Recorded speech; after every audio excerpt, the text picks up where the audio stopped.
Minister zahraničných vecí a obchodu Péter Szijjártó k návrhu 14. sankčného balíka voči Rusku povedal, že v súčasnej podobe je proti ekonomickým záujmom Maďarska a ohrozuje aj bezpečnosť dodávok energie v Maďarsku.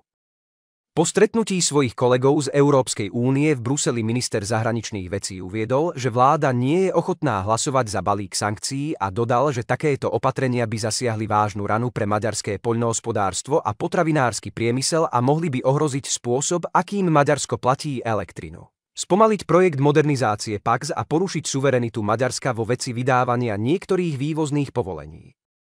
Trval na tom, že predchádzajúcich 13 sankčných balíčkov spôsobilo Európe oveľa viac škody ako Rusku. Pokiaľ ide o ďalšiu tému, minister Szijjártó povedal, že Maďarsko sa drží svojej predchádzajúcej pozície a nebude súhlasiť s uvoľnením ďalších 6,5 miliardy eur z Európskeho mierového nástroja na dodávky zbraní Ukrajine. Povedal, že ministri zahraničných vecí Nemecka, Litvy, Írska, Poľska a ďalších krajín sa na ňom na stretnutí spojili, ale našou pozíciou to neotriaslo. Bez ohľadu na to, ako hlasno kričia európski provojnoví politici, nepodľahneme provojnovému tlaku, povedal. Trváme na tom, že treba dosiahnuť mier a zastaviť nezmyselné zabíjanie ľudí, treba zabrániť akejkoľvek eskalácii vojny, povedal. Maďarská vláda v žiadnom prípade nedovolí, aby stredoeurópska mládež, vrátane Maďarov, bola poslaná do vojny na Ukrajine, povedal na tlačovej konferencii minister Szijjártó.